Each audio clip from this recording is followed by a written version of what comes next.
Café Anyway. Welcome to Café Anyway. I'm Mike Matthews here in podcaster Valentino. It's Mike's Daily Podcast. The last place on earth in the land of Ameritopica. Mike's Daily Podcast. It's FF episode 2838, and Mike Matthews is here. I'd like to be on a train going somewhere, but I don't have that luxury at the moment. I've been working, and it's hard to get away for several weeks. Darn it. But that's what you need. Mike's Daily Podcast. To go on a nice trip. But here in the Bay Area, they have been spending some money on the Mike's train stations. Daily Did you know Podcast. the Martinez station, which is overall very nice. There's a nice little downtown area. You can get into some sketchy parts if you take a wrong turn, but it is $8.5 million the amount that was put into the Martinez station. And it might be because it's a very popular station. It serves the Capital Corridor, Amtrak San Joaquin's, Coastal Starlight, and the Coast Starlight and the California Zephyr. All those trains go through there. And the Capital Corridor, the very important train network getting people from further east of the Bay Area into working in San Francisco. Oh, what a commute that is. Wow. But people have been doing it for years and years. There is in Hayward, the Hayward station, which I don't even know if I've actually been to the Hayward station. I'm trying to think of where that is exactly, but they have invested $5.6 million. Mostly Capital Corridor trains go through there. There's the Fremont station. I've been there. There was a cute restaurant I used to go to near there. And there's a really cool coffee house close by. They've invested $4.2 million, Amtrak has. And that also serves the Capital Corridor trains. Here's today's podcast picture. And then the podcast picture, which is not of the Oakland Coliseum station, but there, right next to the Coliseum, right next to where the A's are playing out their last season, where the Warriors used to play, where what do they call that? Is it the Adobe Arena? I don't know. Basketball. The late great Basil the Boxer did not play basketball.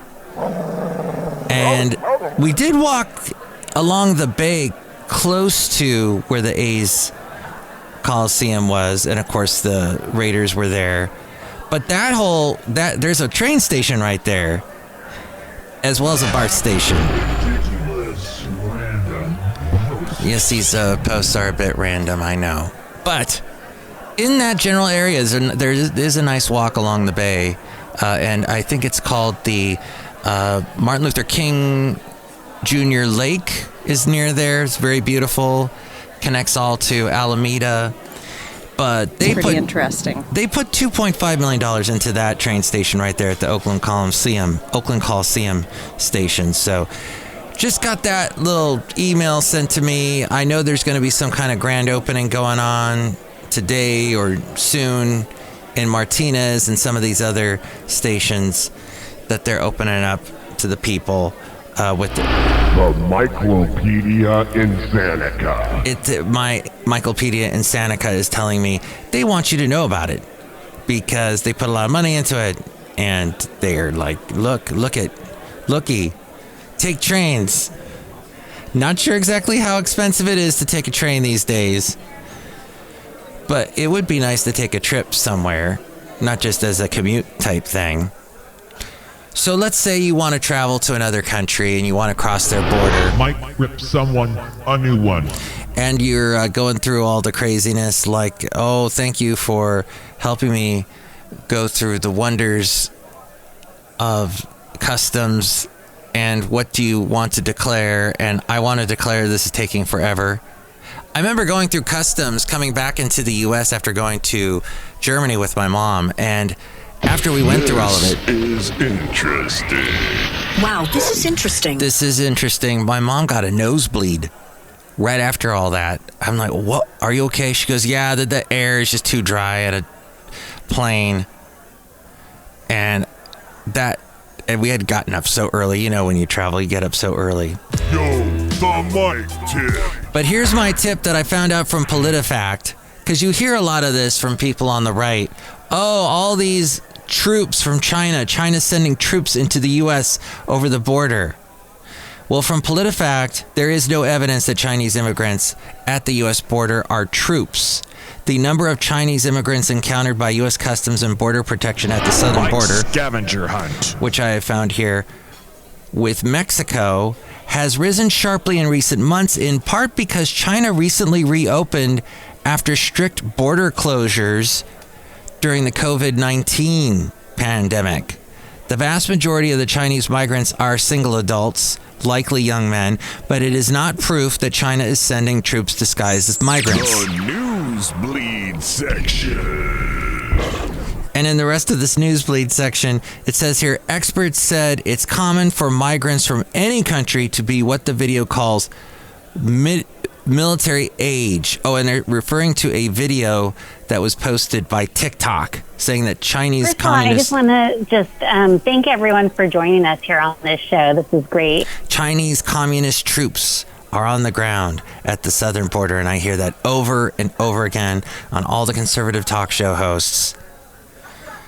The video included clips from a Fox News broadcast about Chinese migrants, and then cuts to a woman who said, "There's troops on the ground. If you guys didn't know, thousands of Chinese men entering the country illegally."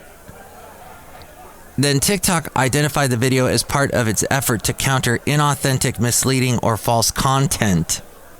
But if you go to one of the experts, Clayton Dube, the director of the USC U.S.-China Institute, said the notion of a stealth invasion by China using immigrants is nonsense. He says the obvious reason why more Chinese have been coming across the border... Everybody make some noise! Oh. Bringing to you live from Podcaster Valleyton. Podcaster Valleymont. That'll work. Mike's Daily Podcast.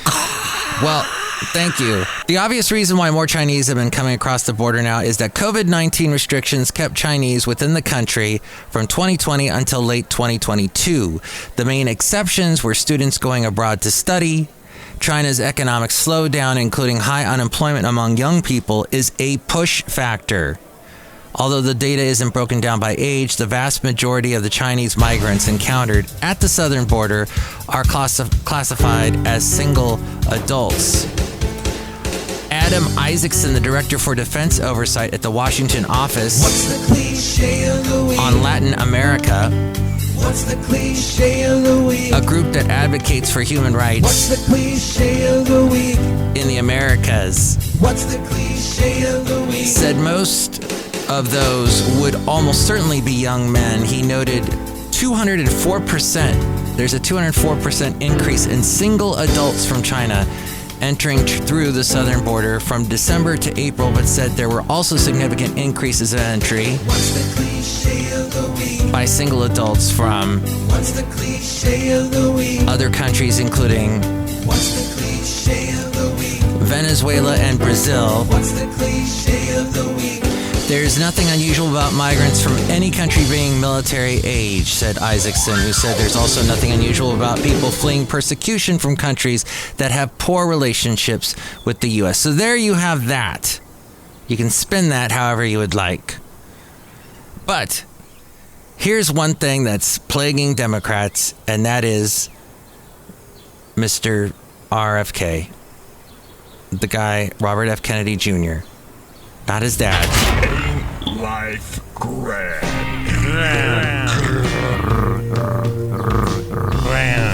In an alternative universe, he didn't get shot in 1968, shortly before my birthday, and the killer being tackled by the football player. But Sirhan was the awful piece of pus that killed the father of RFK Jr. But there are a brand new super PACs. A bunch of them devoted to crushing third-party candidates. The DNC, Democratic National Committee, has mobile billboards that troll Kennedy at events, this according to NBC News. And party donors are funding legal efforts to try to keep him off the ballot. Democrats are adopting such a different posture in 2024 because of what happened after the fall of what happened in 2016. Mike's absolutely useless review. When the Green Party nominee, Jill Stein, pulled in a lot of votes, which helped Trump win, which you didn't hear many Democrats dispute the fact that Trump won, but not so 4 years later. And the company that put out a movie that was all about how there was ballots being snuck into illegally that were pro Joe Biden. Fair and unbalanced. That company that made that movie put out a book. They've had to apologize to one of the guys that they claimed was bringing the ballot mules or whatever they call them, bringing them in illegally. But so Jill Stein won enough votes in single states like Michigan to potentially tip the close election to Donald Trump, and Clinton became the second Democrat in less than 20 years to lose the presidency after Green Party nominees won a mere 1% support in key states. One senior Democrat said, "Everyone thinks this is going to be decided on the head of a pin." All right, let's go. So people are freaked out like never before. Let's go. Democrats have grown increasingly alarmed by Kennedy's strength in polls, especially since he named Silicon Valley philanthropist Nicole Shanahan as his running mate. Not only could she fund the cash-strapped campaign, but her selection and the way the campaign introduced her signaled that Kennedy is positioning himself more on the left. Shanahan, who recently was a sizable Democratic donor, announced on stage that she was leaving the Democratic Party and invited others to join her. MTV News. You hear it first. She's 38. Democrats are especially concerned about Kennedy attracting low-propensity voters who are only marginally attached to the Democratic Party, including swaths of young people and especially young men of color. After a small number of defections from the Biden 2020 coalition could tip a key state, even a small number could tip a key state against the president in 2024 and imperil his narrow path to victory. So that is a thing that NBC News was covering. The whiny white man wine list. But yes, now you've got lots of whiny white men whining about, oh, Trump, now he's a convicted felon, but look at Biden, and he's not going to win the election because people are looking at the economy and the borders, etc. Or they're whining about worrying about the bird flu, about the chicken flu, whatever they're calling it. But the latest bird flu outbreak in the U.S., according to the AP, they were saying what the experts are saying. But if you get offended, that's the way the cookie crumbles. No. That the director of the Centers for Disease Control and Prevention told the Associated Press that the agency is taking bird flu seriously, but stressed that the virus has already been well studied. The fact that it is in cattle now definitely raises our concern level, that noting that it means farm workers who work with cattle and not just those working with birds may need to take precautions. He says the good news is it's not Matthew's News. It's not a new strain of the virus. This is known to us, and we've been studying it, and frankly, we've been preparing for avian flu for over 20 years. So that is this after a poultry facility in Michigan and an egg producer in Texas both reported outbreaks of the avian flu. And it also included infected dairy clouds. Dairy clouds? Huh? Dairy cows. I want a dairy cloud to float over me and bring me some cheese. No, I'm lactose intolerant. That would be a bad idea. The first known instance of a human catching bird flu from a mammal That happened recently. News random. But health officials say the risk to the public remains low. That from the AP. Okay, outside of Café Anyway, somewhere in Podcastro Valley, to the last place on earth, look who is here. Hi, Mac. It's Benita the Rodeo Queen. How you doing? I brought my horse Tilly. It's a disgruntled fiddle player. Tell you what. What? Yeah, I ain't worried about no bird flu or chicken flu or millennial flu or nothing flu or Gen Z flu or fly flu or swim flu or fluke flu. None of those flus scare me, Mike Matthews. Okay, that's good. Look who else is here. Hello, Mike. I make delicious root beer. Have some. Drink right now. I'll cut you. Okay. That's really good. What's in that? Egg. No. Do not put egg in my root beer. That just does not healthy. Not a good thing. All right. Oh, we're being laughed at. Oh, that's the other thing, whiny white men, wine list. They always say, we're being laughed at by the rest of the world. Look. Now we have a politician that's been convicted that's running for president. Well, how did he get there?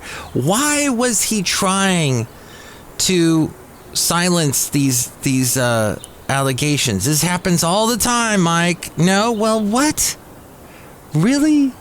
It doesn't cause any worry in you, any concern if your child who became a teenager and they were constantly trying to pay off porn stars, etc., because they didn't want the stories leaked to the press and that close of a relationship with the National Enquirer, and I just don't know.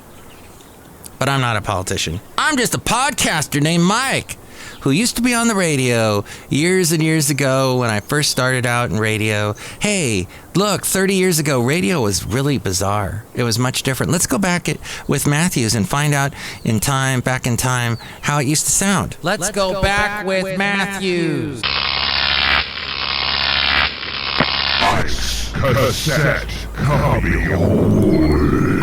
Yes. And with the help of the cassette cubby hole, we're going to pull some cassettes and we're going to hear a little bit of what radio sounded like back 30 years ago. Let's go back to 91. Oh, we were listening. Somebody was playing the Rescue Rangers, what's the Chip and Dale Rescue Rangers, their theme song. And at first I thought is this Alan Parsons Project?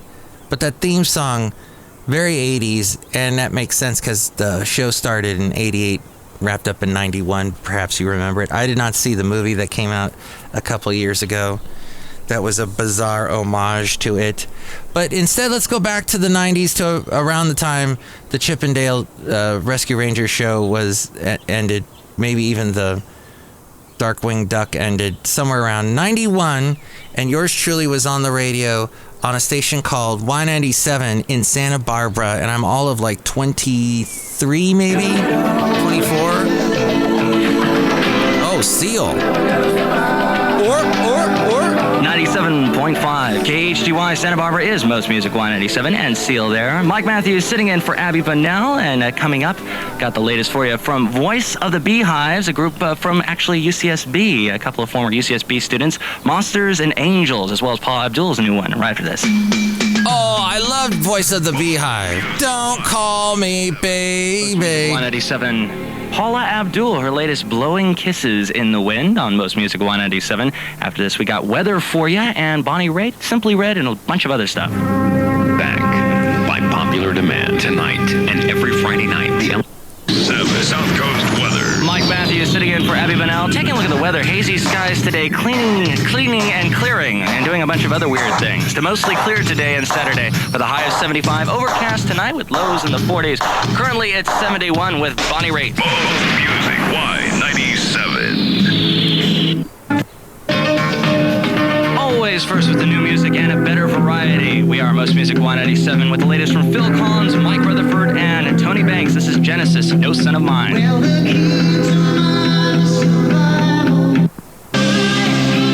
Music Y97, the latest Tears from Genesis and No Son of Mine from the new CD, We Can't Dance. Hello, Mike Matthews with you. Sitting in for Abby Bunnell, who I heard was sick, but now I'm getting conflicting reports that she's traveling to Palm Springs. I don't know. But anyway, the week, your chance to travel somewhere this week. Destination Station 197 is giving you a chance to become a finalist for the vacation you asked for. Sydney, Australia. Your chance to pick up a couple airline tickets from American Airlines is coming up soon, so keep it right here on Most Music 187. It's a marriage made in heaven. You know, honey, you're incredible. You ignore the children. Married with Children. That was so popular right around then, too. Abby Bunnell, I think, was from Australia. And so I was filling in for her. She was very popular on the radio. She actually ran the radio station. She was the program director. And I remember she'd say, "Hello, this is Abby Bunnell." Well, I don't think that's Australian. "Oh, this is Abby Bunnell." Yeah, so she maybe wasn't, she was just probably British, not Australian. But yes, I remember I got into some kind of disagreement with her because there was another radio station closer to me that I ended up getting a job with, and they were going to pay me like 30 cents more. And she got all mad that I was leaving for 30 cents. Like, just pay a little bit more for me. But that's radio, y'all. Okay, then what happened? What happened next, Mike? Well, then a couple years later, I was on a country station in 1994, mid-90s, and I was doing a show called the Hey Santa Fe Cafe. I picked it up from a guy named Bob Allen, and I would do the show with lots of characters that you hear on my podcast today that still exist. And here's a little bit of that. R for you and me, K-H-A-Y for you and me. 100.7 K-H-A-Y, 10 in a row, continuous new country in Alabama with TLC-ASAP. Also heard the new one from Billy Ray Cyrus, Words by Heart, and Tracy Bird, Holding Heaven. We are here holding the K Santa Fe Cafe. I can't control myself. I love you madly. Thank you. Hi there. Hey. Hi. How you doing? Fine, how are you? I'm doing fine. Hey, are you still taking requests? Yes, we are. Okay, I'd like to request for Together Forever by Randy Travis. Oh, okay. And what's your name? Rick. Rick, who's this going out to? It's going out to D. To D. Now, are you two, married or something? Yes. Married. You seem so darn excited about that. Well, I am. She's a good woman. I'm married to her. I enjoy it. I have quite a few good times with her. What is this? AI Mike? Christmas, Thanksgiving, and New Year's. Oh, yeah. I am Rick. I love Dee. Say it like you mean it, Rick. Say it like you mean it. I love you. Say it. I do love her. Say it like I love you. Dee, I love you. Oh, thank you, Bubba. Those two were really cool. I actually got to know them. And she, Dee, made the best ribs. Oh my gosh. I remember going over to their house a couple of times. Even though I was such a jerk to them, a little jerk kid. Oh my gosh. The bottom of the chart. Pretty good songs that never made it on the radio because people didn't think they were worth it. But you know what? They come back up and people start playing them. And it's like, oh, where'd that come from? Phone in your order now to the Santa Fe Cafe on 100.7 KH.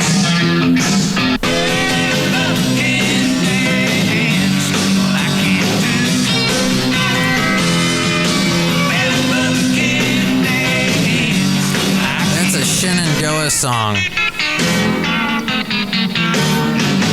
100.7 KHAY, 10 in a row, continuous new country, Shenandoah, if Bubba can dance. Look at this Santa Fe Cafe Players present Geezer Man Ducky, the richest man, period. Geezer Man Ducky, the man is really lucky. He got built in oil drills and Texarkana plain. Geezer Man Ducky, man, he is so lucky. The richest man in all the world and all of outer space. But he still can't seem to find a parking space. The entire town of Tribune has been bought up, Geezer Man Ducky, and that's all you're doing. How do you roll over in bed at night with all that greed? I'll sometimes have to get out of bed to roll over. Greed makes the world go round because greed is non-denominational. What the hell are you talking about? Well, take this $100 bill, for example. Sheriff, come back with that. This is where country music dreams come true. Welcome to the Santa Fe Cafe on 100.7 KHAY. Oh my gosh, I may or may not have had to go back and edit a little bit of the, hey, we were about to play a David Allan Coe song. How very cool. Wow. That was all me, except I don't know who that was that voiced the very beginning of that. There was some bizarre voice. It was all bizarre voices, but the one at the beginning was not me. That's all I know.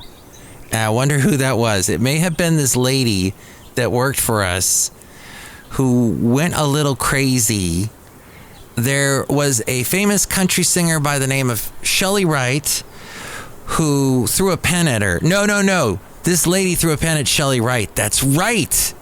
And Shelley Wright is famous. There's a documentary about her, because she was gay and came out of the closet. And when she did, basically her country singing career ended. But she still has a lot of fans, she's got an amazing voice. People love to hear her sing. She is a great country singer.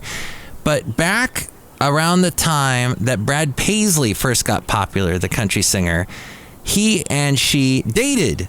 So we didn't see that coming when they broke up, and then she announced. Now, all this is in the documentary. She explains it. She feels really bad for leading Brad Paisley on, but I know for a fact that those two were an item because I remember seeing them getting interviewed.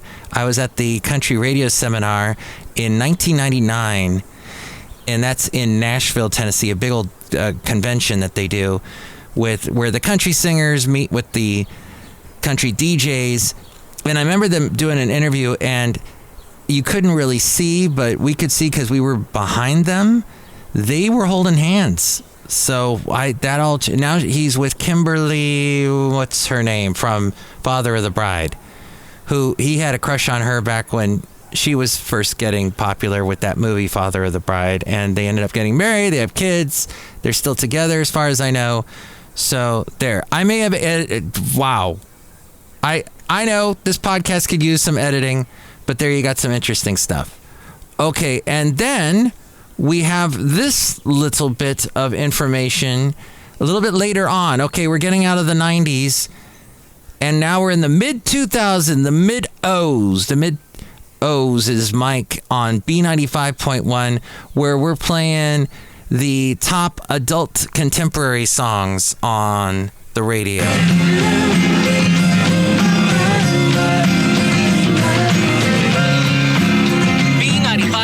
We got the new one from Stain coming up called Right Here. Also Los Lonely Boys and Lifehouse. This is Matt Michaels, Ventura County's Most Wanted, coming up at 8 o'clock tonight.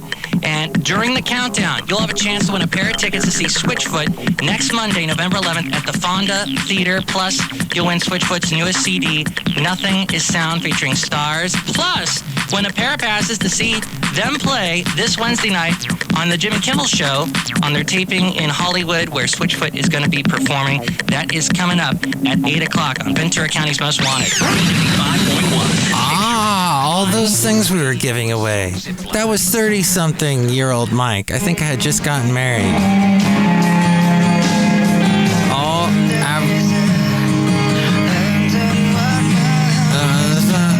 That's Lifehouse. They were from Camarillo, near where our station was. Ventura County's Most Wanted coming up at 8 o'clock. What song do you want to vote for? It's called Cigarette. It's by Yellow Card. Are you a huge Yellow Card fan? Yes. Have you followed them for years and years? Since they started, the violin player of Yellow Card used to work at the Chili's in Westlake. Wow. Yes. And you guys dated? No, I wish. Still have time to cast your vote at 656-9595. This is out to Kelsey. Actually, to Grandpa Mike from Kelsey. It's Los Lonely Boys, Heaven. Aw, Los Lonely Boys. They were a great band. What the heck happened to them? What the heck happened to Yellow Card? She mentioned Yellow Card. Wow. So that's a little bit of Mike from the past. That little bit about 20 years ago. We also heard some 30 years ago radio stuff, fun stuff. We bring it to you on the segment we try and do once a week called Let's Go Back with Matthews. But now it's time for the Mike Matthews New Tunes Feud. Yes. Okay, this week I am prepared. Sort of. Okay, the first song we're going to play for you is by Detroit's The Doozers. Doozers. They have a new song called Start Me Up, My Friend. Detroit band The Doozers shares an energetic new single, Start Me Up, My Friend. The title immediately brings to mind the Stones. The song is actually more in line with the early aughts sound, the early O sound of NYC. Start Me Up, My Friend is the second single from our debut LP, inspired quite apparently by the beaming energy of the Strokes. This track is driven by a burst of feeling that mimics a pull toward the sun's warm radiance. It's hot and fast. It charges you up. Let's see, after 4 long years of meticulous work and immense change, the Doozers offer up their debut album. Let's listen to a little bit of the Doozers with Start Me Up, My Friend. Just a single glance to start me up, my friend.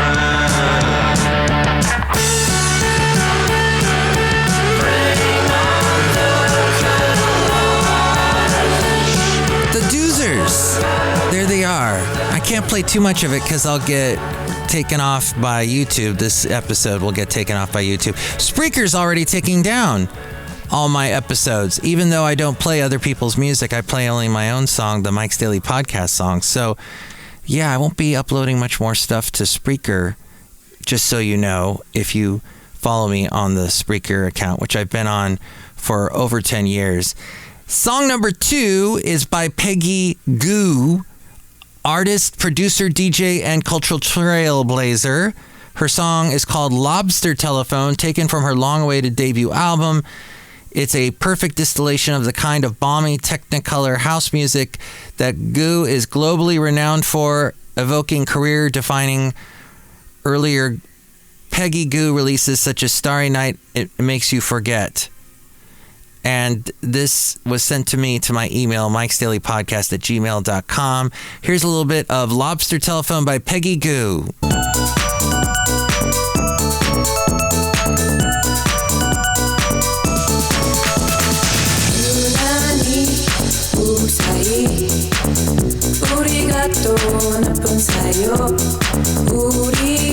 Peggy Goo, and that's G-O-U. Am I pronouncing that wrong? Should that be Gao?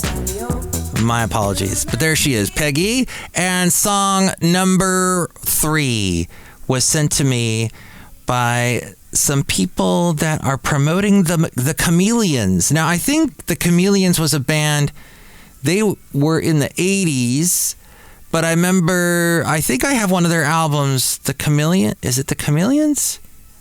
I don't know, but I know they've been around for a while. In the 90s, they had some albums. I think I have one of those. And they have Mark Burgess. It's exciting to finally be putting out fresh Chameleons material for the first time in over 20 years, says Mark. Although initially I found it quite daunting. Here's a little bit of their song called Where Are You?